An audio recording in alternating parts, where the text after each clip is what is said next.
Adam McBride, what have you organised and where are we tonight? So we're in Farset Labs, which is Northern Ireland's first makerspace, and this is the Belfast Bloggers Meetup, where bloggers will be coming together to share stories, learn from each other and connect. What is blogging all about?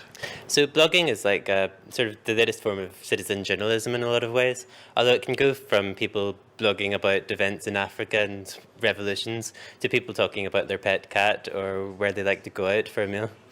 What kind of things do you blog about? Lifestyle and parenting, so it's everything between days out, travel, product reviews, recipes, toddler tips, everything. Yeah, I'm pretty much the same, only I haven't got a toddler, I've got an 8-year-old boy, and I started off my blog to talk about autism, which he has, and then on the side of that I talk about parenting in general and lifestyle and everything that goes with it. Was it easy to get started? Very. You don't expect the route that blogging takes you down, so from it going to just like your wee journal, it blooms into something much more than that, and it's really easy to get into. Why have you come along to the meetup tonight? Just really to broaden our horizons, to see who networking, who I meet, hopefully tips along the way. You're looking at fashion and family and so on with your blog posts. Have you found that everybody's kind of quite supportive about it? Oh yeah, like you do, and then there's other people look at you as to say like, what are you at? Like you're putting your whole life and yourself out there to the public. But I find it quite interesting and I'm happy with it. And how do you work the mix between kind of the blog and Twitter and Facebook and all those other ways of advertising? I set up, I made a makeshift office in our spare room, so literally just locked myself away for a few hours, and what I put in the blog then I have to put on Twitter, just a whole load of things and just take it from there, just schedule. Schedule everything. Yeah. Very, very rarely it'll actually be as someone sending out a live tweet. You just schedule your tweets, schedule your Facebook posts. Everything's pre-done because you would not have the time to make sure you're updating regularly. Or you can have a sneaky cup of tea when all the kids are having dinner and just have a quick 20-minute catch-up in the corner of the kitchen with the Snickers and a cup of tea. What are some of the most interesting things that you've blogged about or things that have happened to you as a blogger?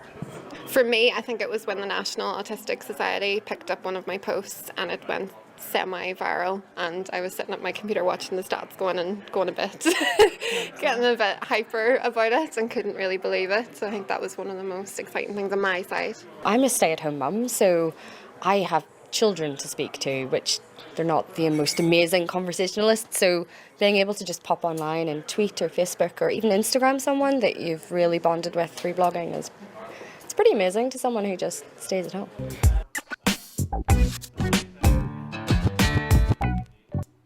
I think blogging has become a lot less navel-gazing. When I started blogging, I think it was back in 2002. Yes, I am that old.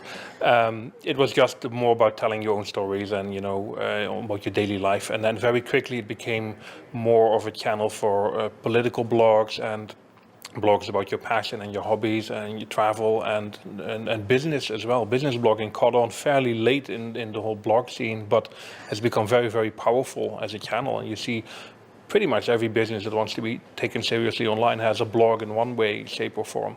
Not always to the betterment of the blogosphere. There's a lot of content out there that is just not really worth reading, just being produced for the sake of having content. But at the same time, we do see other blogs who, founded by people in their garage as hobby projects that have really taken off and gotten massively powerful and have incredible influence and a big share of the voice in the market now. There's quite a lot of commercialization has come into some blogs, some people trying to deliberately set it up to make money, others just that's an accident. Where do you stand on that? I do think bloggers could monetize it properly, but it shouldn't be the main goal of a blog. I mean, I write for State of Digital, like I said, and we have some advertising on the website, but it barely even covers the cost of it. For us, it's a labor of love, really, rather than a money-making machine. I think if you go into blogging with the goal of making money, you're picking the wrong thing to do. You have to have something you want to write about, something you feel passionate about, something you can really add value to.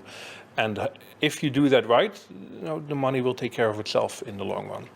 For me, blogging has opened up a lot of career opportunities, has increased my profile and my reputation in the industry, and has made my job, my work as an SEO guy much easier and more profitable.